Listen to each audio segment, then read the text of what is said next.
Bütün hamilələrin verməli olduğu test ikili tarama testidir. Ultrasəs müayinəsində də dölün xəstəliklərini aşkarlamaq mümkün deyil.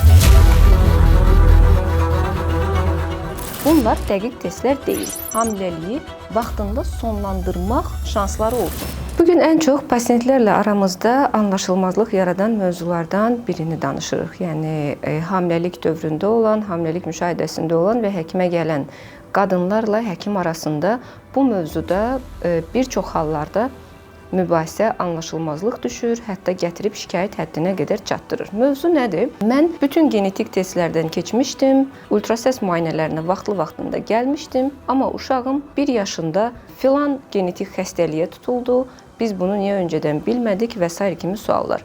Elə mövzu da budur ki, ümumiyyətlə prenatal, yəni ana bətnində gələcəkdə uşağın sağlığını 100% dəqiqliklə təyin edə bilən bir test varmı? Mövzunun elə başlanğıcında sualın cavabı budur ki, təəssüf ki, yoxdur. Biz həkimlər də çox istəyərdik ki, bugün bu prenatal testlər hamısı mövcud olsun və yaxud da ultrasəs müayinəsində biz bütün xəstəlikləri, genetik xəstəlikləri, gələcəkdə yarana biləcək hər hansı bir qüsurları və s. görə bilək. Amma təəssüf ki, elm inkişaf edir, hər gün yeni nələrsə öyrənilir. Hər 10 ildən bir, 5 ildən bir, bəzən daha tez yeni bir tədqiqatlar əlavə olunur protokollara və s.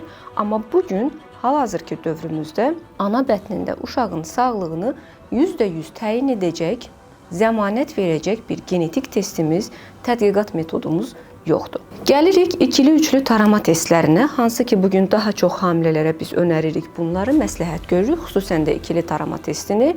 Elə suallar da buradan başlayır. Bir çox hamilələr bunları hətta dəqiq testlər kimi qəbul edir. İkili tarama testim yaxşı çıxdısa, deməli ki, hər şey yaxşıdır.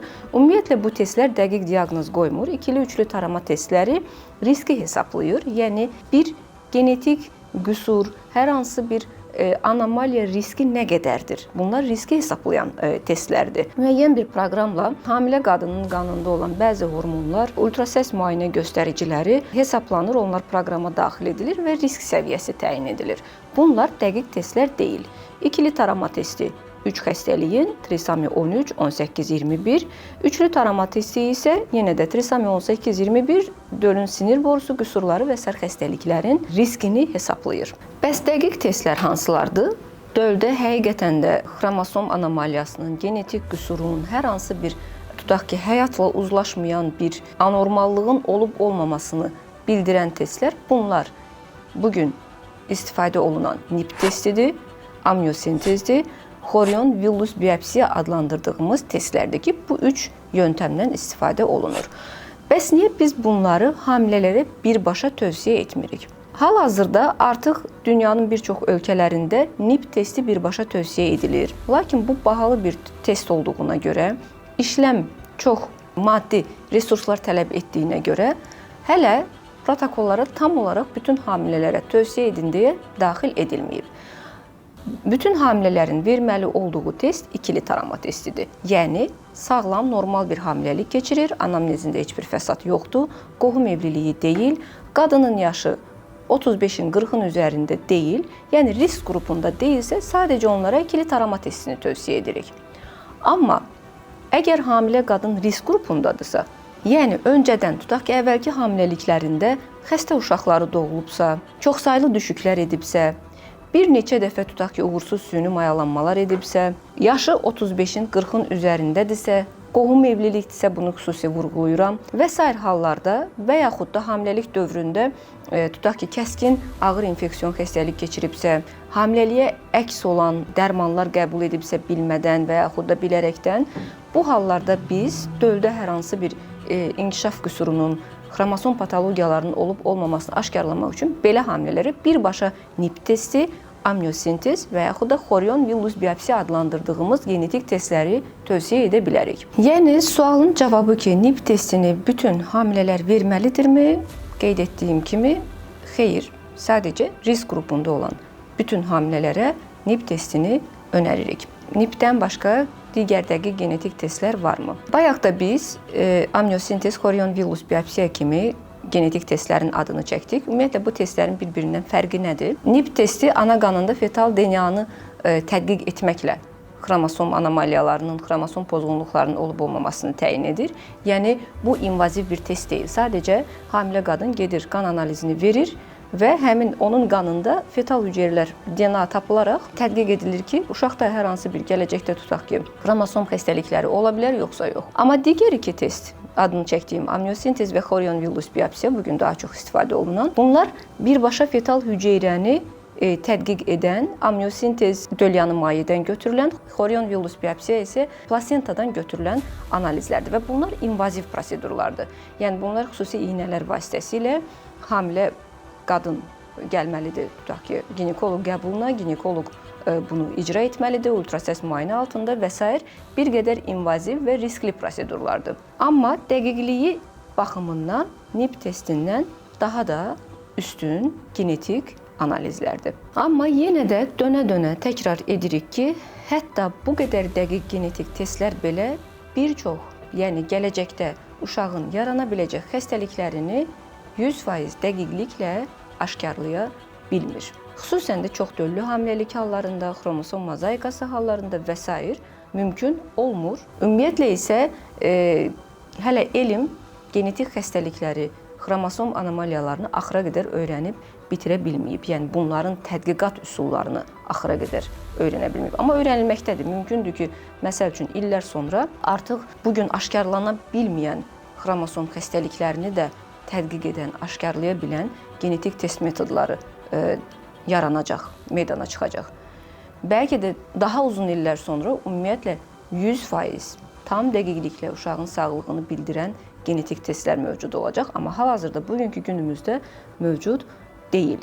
Məsələn, bir sıra xəstəliklər, tutaq ki, uşağın xüsusən də sinir sistemi problemləri, nevroloji problemlər, psixiatrik problemlər, məsələn, bugün çox sıx yayılan autizm problemi, bir sıra endokrin xəstəliklər, metabolik pozğunluqlar və s.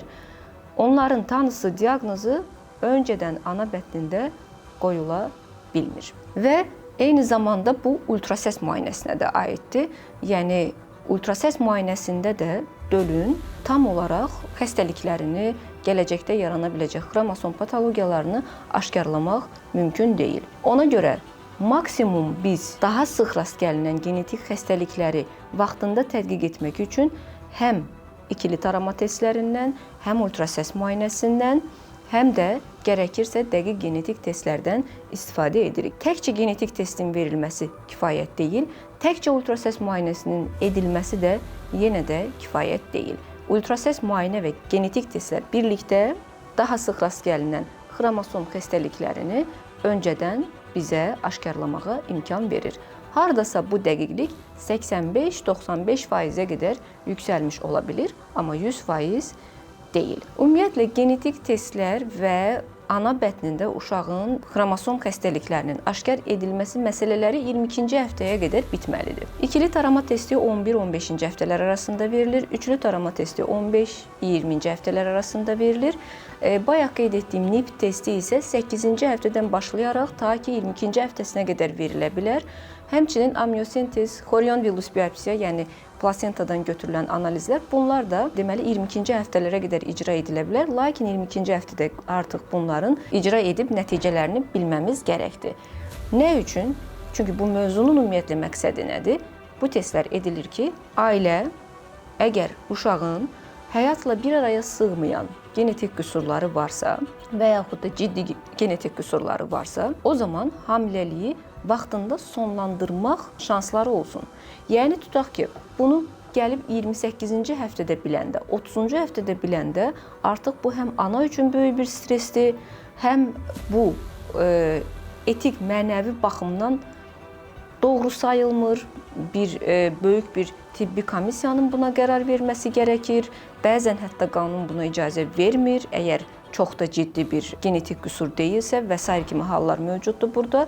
Həm də ortada 30 həftəyə qədər qadın əziyyət çəkir, hamiləlik keçirir və s. Bir də gəlir 30-cu həftədə. Bu adətən testlərini vaxtında etdirməyən, ultrasəs müayinələrinə vaxtında gəlməyən və yaxud da testlərin, ultrasəs müayinələrinin düzgün edilməməsi nəticəsində də ola bilər belə hallar.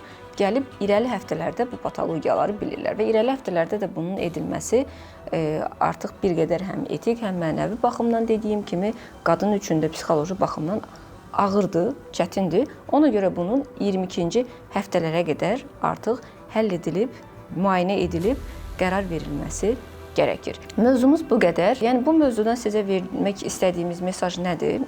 Müayinələrinizə vaxtında gəlin. Heç bir şikayətiniz olmasa da, heç bir probleminiz olmasa da, bax bu müayinələr onun üçün vacibdir ki, vaxtında sıx rast gəlinən genetik xəstəlikləri, xromosom xəstəliklərini ana bətnində biləsiniz. Bu qədər. Sağlıqla qalın, özünüzə yaxşı baxın.